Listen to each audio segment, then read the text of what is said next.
Namaskaram, Alex. Hey, Sadhguru. Nice to meet you. How are you doing?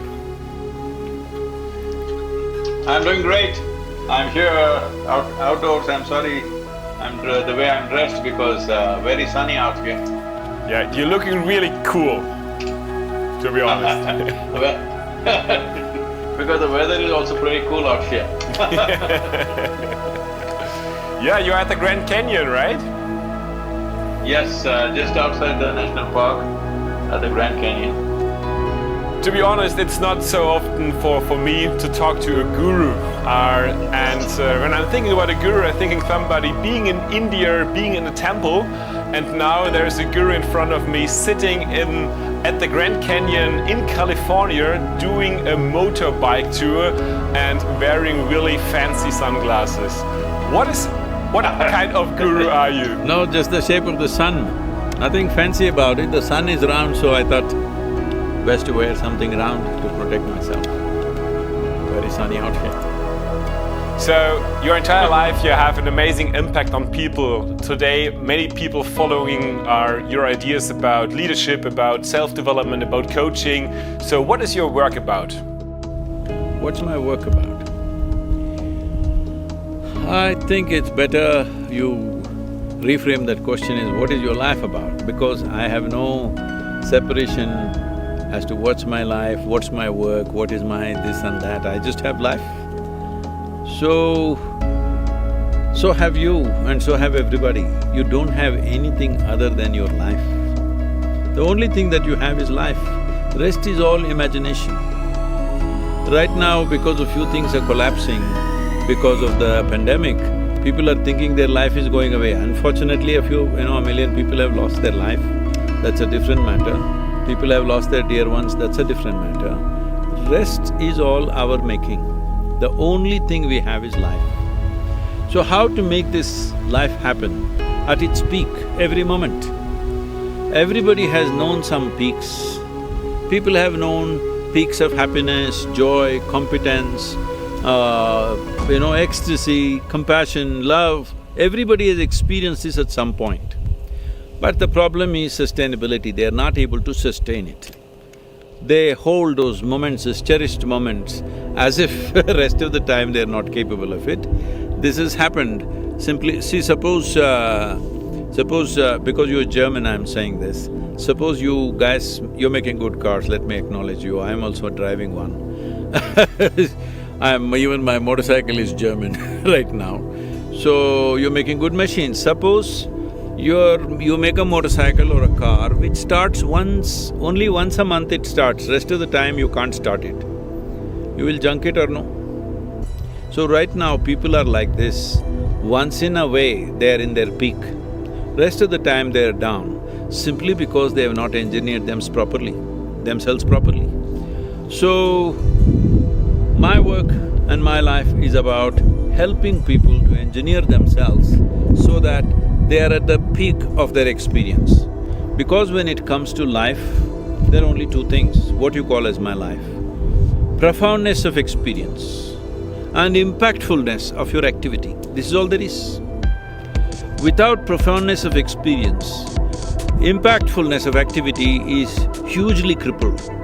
Without a strong experience within you, you cannot impact the world in a big way. So, activity is about impact. Life is about profoundness of experience.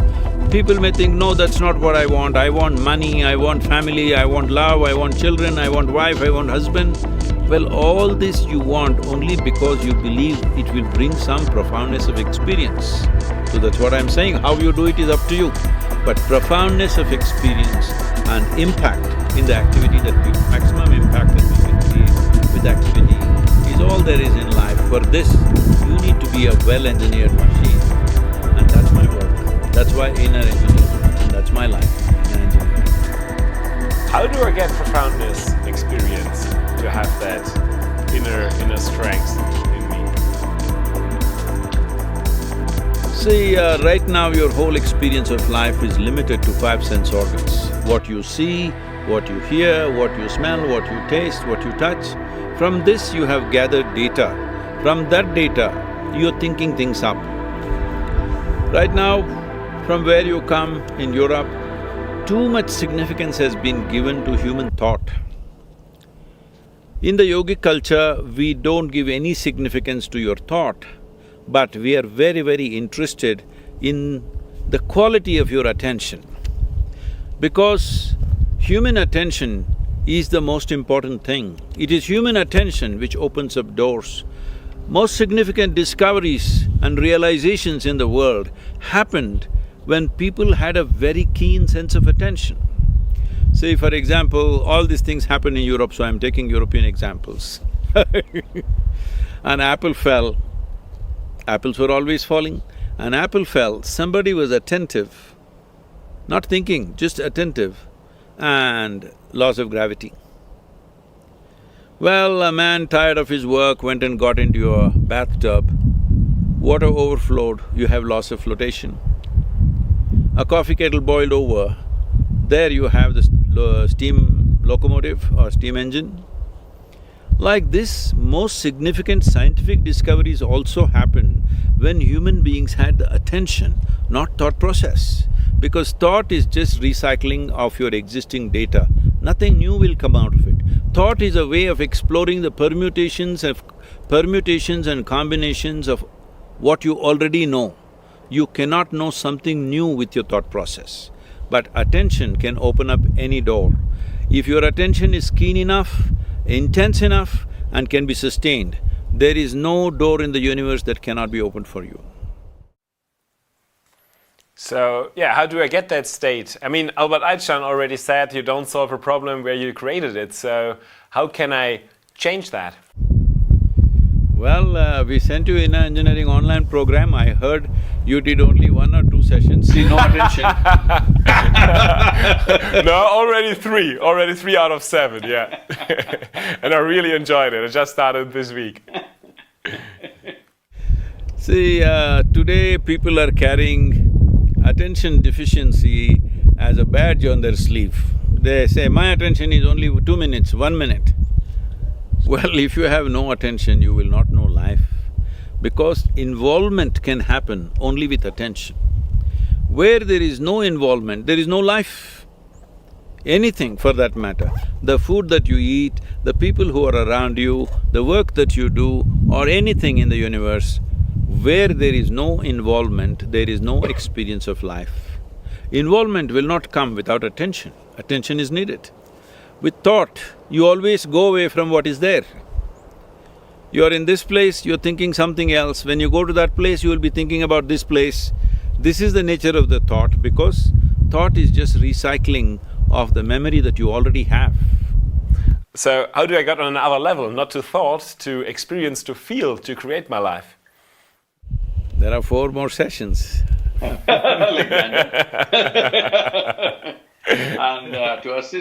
to assist that, there are practices.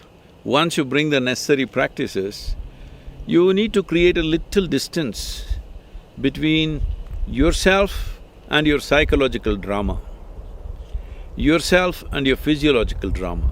Why this distance is needed is, what you call as my body or your physiological structure is an accumulation of the food that you've eaten. Or in a way, it is a piece of the planet that you have gathered. Most people don't get this when they're alive. Only when you bury them, they seem to understand they are part of the planet. Till then, they don't get it. But actually, you're just a piece of the planet. It's a food that you've eaten here. So it's an accumulation. What you accumulate can never be you, it can only be yours. So this body belongs to you, but it's not you. But that's not how you experience it right now. You experience it as myself. Similarly, all the content that you have in your mind is also accumulated over a period of time. Through the sense organs, by seeing, hearing, smelling, tasting, touching, we have gathered information. What you acquire can belong to you, cannot be you. So if you create a distinction between what is you and what is not you, or in other words, if a little bit of space arises between you and your body, between you and your mind, then you are free from this entire process. Now you can conduct your body and mind according to your will. See, your body and mind are supposed to take instructions from you, But most of the people are… See, 95% of the human suffering is because of their own mind, all right? Most human beings are suffering their own intelligence. To give you this level of intelligence, it took millions of years of evolution, and now people are suffering this. Now they want to soak their brains in alcohol every weekend so that, it doesn't work for 2 days and it gets some relief. Problem is that your own intelligence has turned against you because you never paid attention as to how to take charge of your own faculties. People are suffering their own thought and emotion. People are 50, 60 years of age, still they've not figured out how to handle their thought and emotion. When will you figure it out? When? At the end of your life? It's time. This is what inner engineering is about. At least your body and mind should take instructions from you. For this, a little separation is needed. Probably at the end of this 7 sessions, you have a practice called Isha Kriya, otherwise it's just directly available on the app free of cost. People can do this Kriya. It will help you to create a little distance between yourself and everything that you've accumulated in the form of body and the psychological structure. Little space, this is the end of suffering, because the only 2 types of suffering that human beings know is physical suffering and mental suffering. Once there is a little space between you and that, there is no such thing as suffering. Only when there is no fear of suffering will you walk full stride in your life. Otherwise, every step is half a step. I feel this fear of suffering has crippled human genius, has crippled human competence, has crippled variety of possibilities that human beings could be, simply because always the question is, what will happen to me, what will happen to me? What will happen to me means what? Will I end up suffering? That's what it is about. Yeah, it sounds too easy to overcome yourself and to understand that you are more than your own body, and that this helps to stop suffering. Can you give us more details? Why is it so important to understand that, and what does it really mean in this, that you really are more than your body? What are we at the end of the day when we are more than our bodies? So this is crazy. Now you are asking me what you are. Now this is a big problem. See, if you don't know what you are, whatever you do will be wrong, isn't it?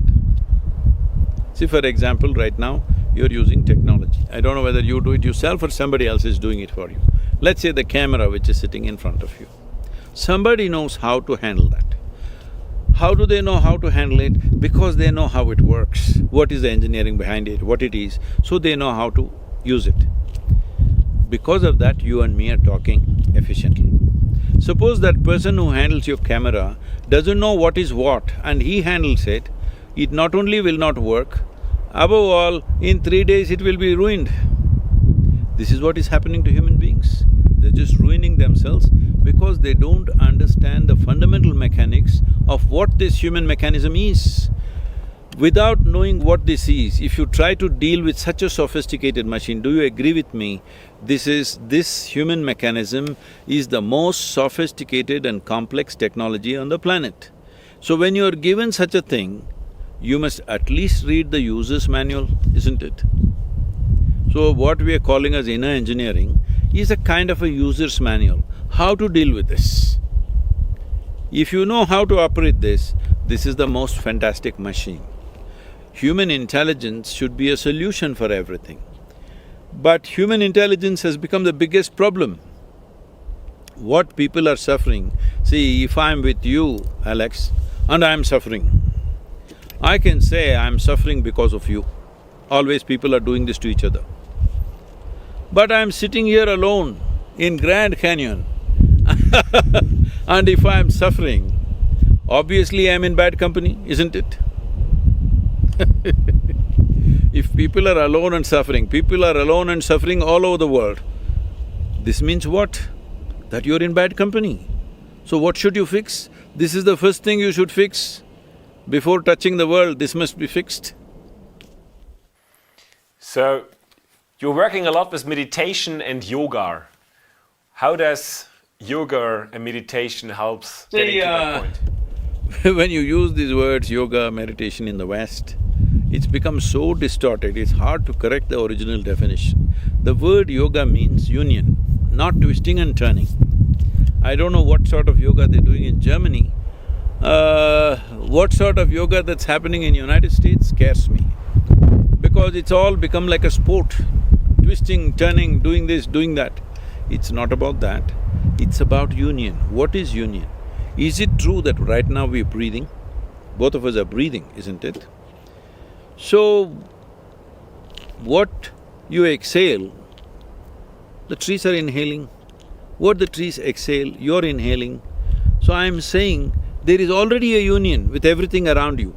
We can take this into subatomic, particle level. We can talk about atomic energy and see how the whole universe is connected.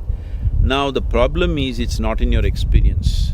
Right now, you think you are a small cubicle by yourself and you feel oppressed by the rest of the creation, not understanding the rest of the creation is sustaining you every moment. So yoga means what is already true, you realize and you begin to experience. You begin to experience that everything is one. I just used this simple process of breathing with trees and started a movement with which millions of trees have been planted right now, where the green cover in this particular state has gone up by 7 to 8% in the last 18 to 20 years' time, simply by people experiencing that what we exhale, the trees are inhaling. One half of my breathing apparatus are actually hanging out on the tree, and it's a fact. But people don't experience it that way. When you experience everything as yourself, then you're in yoga. How you get there is up to you. Inner engineering is a scientific methodology as to how you can remove the barriers which is not allowing you to experience that. So, these barriers are systematically removed because these barriers are installed by you out of the fear or out of the instinct of survival. See, there are two fundamental forces ruling a human being. One thing is the instinct of survival. When the instinct of survival is up, you want to build a wall against the world. But there is also another dimension within you which wants to expand. If you're whoever you are, whatever you are, you want to be something more than what you are. If that something more happens, you want to be something more. This goes on endlessly. Even if I make… your name is Alexander, suppose according to, your namesake's ambition, I make you the emperor of this planet. Will you be fulfilled or will you look at the moon and the sun and the stars and the galaxies? You will look at it, isn't it? So, you have a longing. This is not installed by anybody, instilled by anybody. This is not a teaching or a philosophy. This is a natural longing in a human being to expand limitlessly. If you want to expand limitlessly, can you do it physically? If you try to do it physically, you will end up as a disaster like Alexander the Great, because half the world conquered, a miserable man, and in the end, an Indian mosquito kills him, all right? That too a female mosquito kills him because trying to physically expand will lead to a disaster. So once you understand your expansion or your desire is not about something more, it's about all. It is just that it's coming in installments in your mind. But actually, if you sit here and look at it, what would be absolutely fulfilling for you? You want to expand limitlessly. Limitlessness or boundlessness is not possible in the very nature of physical life, because physicality always happens with a defined boundary. If there is no defined boundary, there is no physical sense. So there is something within you longing to experience life beyond physical nature. Your tango with physical world is only because of the body that you have gathered, isn't it? It's only because of the body that you have gathered, you have a certain relationship with the physical world. Otherwise, you have no relationship with the physical world. So, physical body is very necessary to walk this planet, but it is your vehicle. It is like you got into your BMW. I'm using the word BMW because these are the three traps: body, mind and the world. You get involved and entangled in this. You drove your BMW, but somewhere you want to get out of the car, isn't it? You don't want to live in the car for the rest of your life. As a vehicle, it may be a good vehicle, but when time comes, you must to get off. Right now, that ability you have given up. Inner engineering is a process to give you this, that if you sit here, your body is here, your mind is there, what you is little away from these two things. Once this happens, this is the end of suffering. Once there is no fear of suffering, once you're joyful by your own nature, not because of something else, only then you can truly unfold your genius. Right now, I see that human genius, human competence, human ability to do things is simply being crippled because of the fear of suffering. Sadhguru, when did you suffer the last time and how did you deal with that? When did I suffer the last time? I don't think I've suffered. I've suffered with other people, but I've never really had any personal sufferings because when I was young, before I was 25 years of age, largely everything worked the way I want. I was successful with what I was doing. Here and there small mishaps, but I didn't care what happened because when you're young, you don't much care. If one thing goes wrong, another thing will happen. So, I don't think I have any… I'm not qualified to say that I have deeply suffered, so I'm like this, no. I have experienced other people's suffering as my own many times, many times. But otherwise, I made myself like this. What happens within me is determined by me. If what happened within you is determined by you, would you choose suffering or joy? Joy. I also made the same choice. It sounds so easy when it comes out of your mouth, that we only need to understand that we only need to understand that we are more than our bodies. Can you give us more ideas? Understanding is not good enough, you need to experience. If it becomes experientially true, everything will fall into place. Right now we are trying to intellectualize everything. No, intellect is not capable of that. Intellect is… would you like a sharp intellect or a blunt one? Please tell me, I'll bless you. Sharp? Sharp. So you understand, intellect is like a knife, it's a cutting instrument. So for cutting it is good, you can dissect everything with your intellect, the sharper it is, the better it is. But suppose you want to stitch something, but you have only a knife and you stitch with your knife, you know what is the result. That's all that's happening to people right now. The more they use their intellect, the more distorted they're becoming. Tell me whether educated people are suffering more or uneducated people are suffering more in the world. Uneducated people suffer if they don't have food, if somebody tortures them, torments them. Educated people are on self-help, they torment themselves all the time because they're trying to do everything with a knife. Let's say a speck of dust got into your eyes and you try to remove with your knife, you know what happens to you.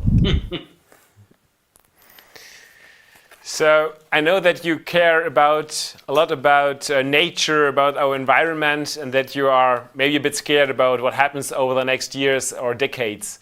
Can you give us some ideas what you are seeing out there and what do you think, how we can save, so to say, our nature, our human's future? What is necessary? One immediate thing that needs to be attended to is the soil degradation. I was at one of the UN agencies, they asked me, Sadhguru, what are the three things that we must act upon immediately? I said the three things are soil, soil and soil. Because the soil degradation is doing biodiversity loss at a pace that we cannot replace.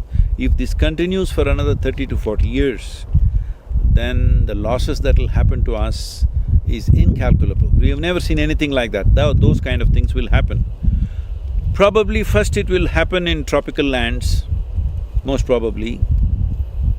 We could be wrong, but most probably it could happen in tropical lands. So people who are living in temperate climates think it is not going to affect them. Anyway, others are going to die, that'll make it easy for them to go and conquer those lands or exploit those resources or whatever. These thoughts are there in people's minds, unfortunately, because they want land minus the people. There are many ambitious people who are thinking on those lines. So, soil is one thing. There are on an average, there is about 39 inches of topsoil. This soil in the last 50 years' time had degraded phenomenally simply because it's not under shade, there is no vegetation, everything is plowed and farmed or constructed upon. So if we do not take care of the soil health, the richness of the soil will directly determine the richness of our lives, because this body is just the soil that we walk upon. This body is not different from the soil that we walk upon. All life, from microbial life to insects to worms to birds, plants, animals, trees, human beings, over 85% of the life is sustained by this 39 inches of topsoil. If we take care of this as an emergency measure, other things can be addressed, it'll give us time to address other things. But if soil degradation happens and desertification happens across the world, then all these other things like, air pollution, water pollution, these things can be dealt with very quickly with policy changes and a determined effort. Within a few years you can fix it. But soil regeneration will not happen in a few years, it's a long-term process. If we start now, in 25 years we can have a richer planet, soil-wise. And that will lead to richer life on the planet, biodiversity on the planet, because human beings need to understand worms, insects, birds, animals, trees, everybody has a role to play in our life. If tomorrow morning all the microbes disappear, the life will end right now. If all the worms disappear, in about 1.5 to 2 years life will end. If all the insects disappear, in 4 to 6 years life will end. But if all of us human beings disappear, planet will flourish. We must understand what is our role here, what is the significance of our presence here. Yeah. I expected an answer on consciousness from you. See, human consciousness is very important if you want to fix any of these things. This is not going to happen without this. As a part of this, we've started a movement called Conscious Planet. All of you who are in this leadership process must join this thing. We want you to own this movement, because this is not my individual movement or not my organization's movement. This has to be owned by everybody. The idea is to make at least 60% of the voting population in the world conscious as to what are the 5 things that must happen in their countries, what are the 2-3 things that should never happen in their countries. We are working on this. We are trying to bring in all the world's political parties in the democratic countries to be part of it, to make sure in every nation, on the election manifestos of every political party, at least the number 2 item must always be ecology. If this happens, then policies will change, budgets will come in, government machinery will fall behind it, only then there's a real solution. Otherwise, you and me can talk as much as we want. Without government machinery, budgets and policy changes happening, there's no real change. For these difficult COVID times, you started an initiative. You already talked about your inner engineering course, and I promise you I will do the last 4 chapters as well. And you have a free offer for… You must do a practice called Isha Kriya, which is available on the app itself, free for everybody. You and your friends should do this, because this will give you a little space between you and your mind, so that your physiological and psychological dimensions of life will come under your control. It's very, very important to do that. Yeah. If you have a good car, you must be a good driver too, otherwise it'll be a mess. Isn't it? And you have a free offer for everybody who is now caring for the people out there, policemen, but also every healthcare professional. So the whole greater community, everybody who's listening now is invited to do your inner engineering course for free, and I'm very thankful for your initiative. And everybody who's not a COVID warrior but interested in it as well, you have a special offer right now, which is 50% off, and I really can recommend it. And I'm very thankful for making that possible, Sadhguru. Thank you very much. All the best to whatever endeavors you're taking up, because this needs a sustained effort from everybody. You are all the next generation of people. You need to be focused on what we create in this world during our time. This is our time on the planet. What significant things we'll do, what wonderful things we will do, or what horrible things we will do is just in our hands. This is our time on the planet. We must make this the best time ever in the history of humanity. May I ask you one last question, Sadhguru? You have a lot of… Tell me. You have a lot of volunteers which are working for your Isha Foundation. They're helping people. We also educate people to get coaches, greater coaches. What is your best advice you give people who help other people to develop their own potential, to serve others? Your best advice? See, the best thing you can do is, it's not by advice, it's not by teaching that somebody will change around you. The best thing is that you must become an inspiring human being. Inspiring human being means you make yourself in such a way that 10 people around you aspire to be like you. They must see you as the ideal. And when you make this kind of a person, you must also estimate and see the kind of persona that you are exhibiting, is it for large-scale well-being? There may be no absolute well-being, there may be always somebody who argues this is all bad, that's always there. But in your consciousness, have you fixed this, that you as a person is a conscious person who structures yourself in such a way that you are for maximum well-being on the planet? And that will naturally be inspiring. If you act in an inspiring way, if you live in an inspiring way, people around you will naturally grow up to that. Thank you very much. Thank you, Sadhguru. Have a good time in California. Was a pleasure. Thank you.